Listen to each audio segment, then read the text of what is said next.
আপনার প্রিয় মানুষটা আপনাকে বিয়ে করবে কিনা তা জেনে নিন এই 5টি উপায়ে।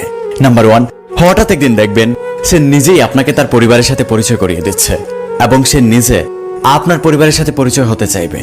এই লক্ষণটা যদি আপনার প্রিয় মানুষটার মধ্যে দেখতে পান তাহলে বুঝে নেবেন সে আপনাকে বিয়ে করতে চায়।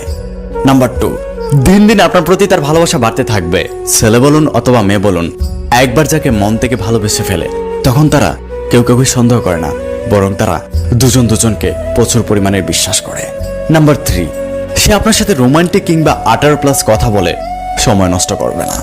সে আপনার ব্যক্তিগত জীবন এবং ভবিষ্যৎ পরিকল্পনার কথা জানতে চাইবে। নাম্বার 4, আপনি যদি একটু অসুস্থ হয়ে যান তাহলে সে অস্থির হয়ে যাবে। আপনি সুস্থ হওয়ার আগ পর্যন্ত সে আপনাকে নিয়ে চিন্তা করবে, এর মানে সে আপনাকে ভালোবাসে। নাম্বার 5, আপনার প্রিয় মানুষটা যদি আপনাকে বিয়ে করতে চায় তাহলে সে আপনার সাথে ভালো আচরণ করবে, আপনার ভালো মন্দ সবকিছুর খেয়াল রাখবে, আপনার সব বিষয় নিয়ে কথা বলবে, এর মানে সে আপনাকে সারা জীবনের জন্য কাছে পেতে চায়। দর্শক, এই ভিডিওটি শেয়ার করে দিয়ে সবাইকে বোঝার সুযোগ করে দিন। ধন্যবাদ।